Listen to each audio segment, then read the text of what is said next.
Hello, this is Edwin Dearborn, another edition of Growth Driven. Today, I want to cover a topic that I've been wanting to talk about for a few days. I've now completed my 50th interview with a business expert since starting Growth Driven. In the last few months, I've interviewed 50 experts in business, authors, coaches, CEOs, and I've learned some things. And in today's edition of Growth Driven, I want to share with you what I've learned.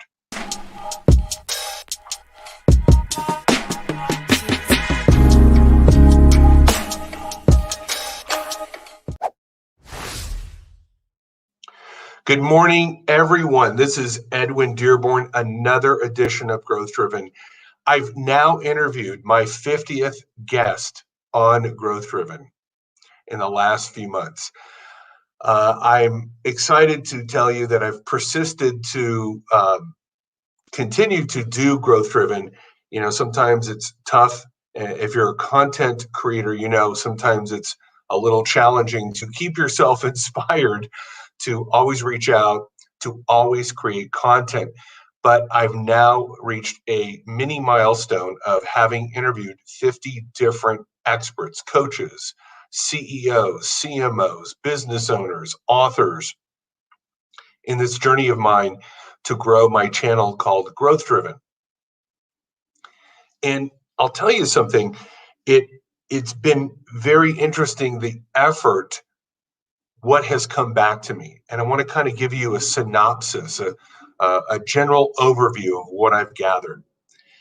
First of all, if you're looking to grow your own brand, you can't just be a single talking head. Now, half of my videos is just me talking about marketing, branding, defining terms, strategies, you know, things that I believe would be valuable to you in increasing your revenue, increasing your presence online. But then I brought on other individuals in an interview fashion to give them an opportunity to share via my show to you their insights. People that, I've had a 2-star Marine Corps general, I've had authors, I've had real estate investors, coaches, people in the medical field, dental field, consultants, wide variety of individuals from a different set of disciplines and viewpoints about business.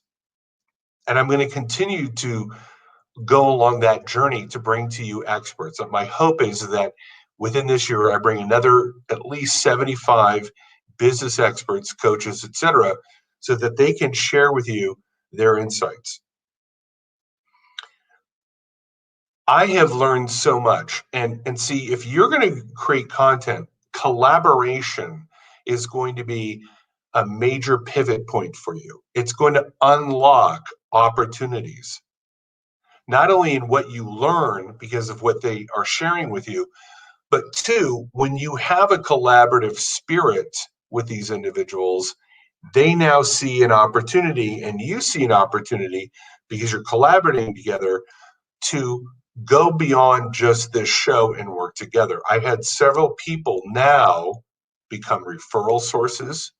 I've had several people now want me to help them with their marketing and branding, or potentially create other business opportunities. That's not true in every case.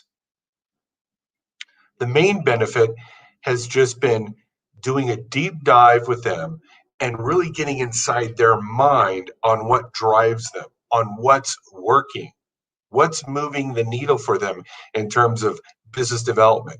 Where are they getting new clients? How are they getting them? What do they do when they get them? What processes, what programs, what projects, what software, what technology are they using to amplify their services, their reach, their brand? I think these are critical insights because I'm bringing to you, for my own benefit as well as yours, these people that, it would take me years to discover what they've gone along that journey to find. And here they are taking 4 years of hard work and distilling it down into 30 minutes. The other thing that I've learned is that as an interviewer, there's a power in articulating your questions in a very strategic manner. And what I mean by that is it is important for me as an interviewer to evolve and become better. If you look at my early shows, you could see me kind of stumbling around, and there's a still stumble here and there. Obviously, I'm learning new technology, this new platform called StreamYard. I'm uploading it to Buzzsprout, which is my ability to now export the audio portion of it to about 16 different podcast channels. But I've really taken it upon myself to become a better interviewer, not only to make my show more engaging, but to really elicit the essence and the knowledge that the people bring, because I'm interested in really getting the most out of them. And what that's taught me is in marketing and in business and in life in general, there is a power in being able to ask the right question and allow the person to answer it.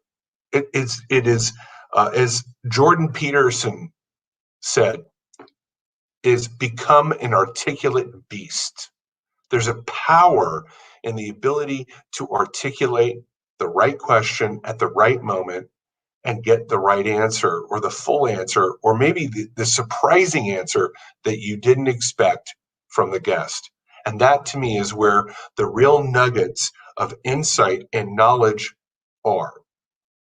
So I've been working on my articulate beast mode, if you will, of how do I ask the right question?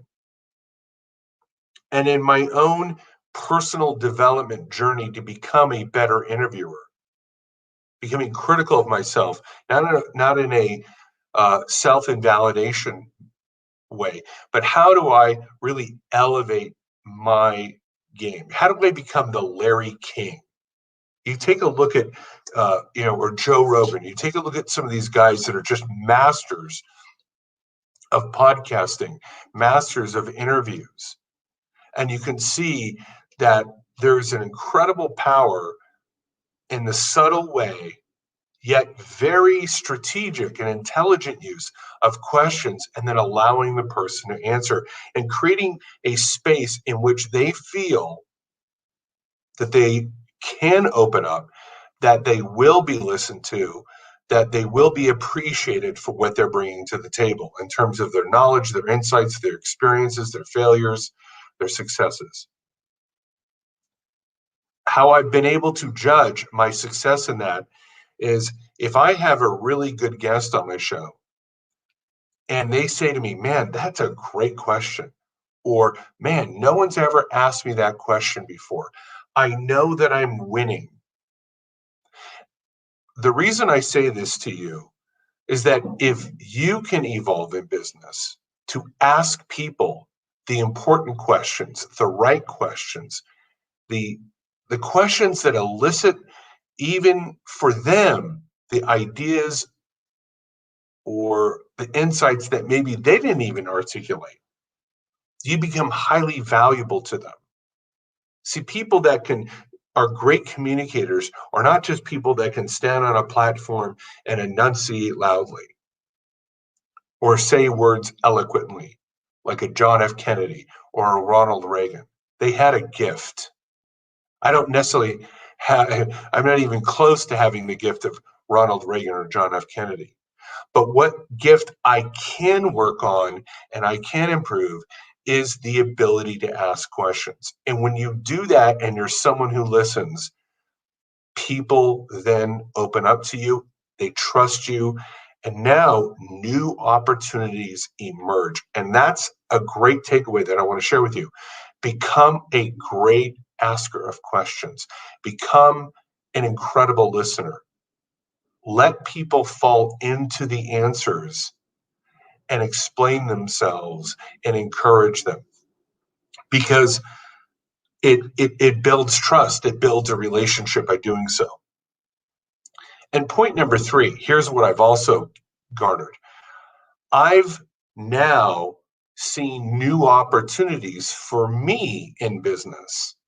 So I'm talking to people in real estate and I say, well, tell me how to invest in mobile home parks or how to invest in multifamily units. And I'm starting to see like, wow, this is a place where I can place my money. Or maybe I'm talking to a business coach and he drops a very powerful knowledge bomb. Wow, that's something I can do to reiterate my own strategy in business. Here's a new tool. Here's a new platform that I could leverage to grow my brand.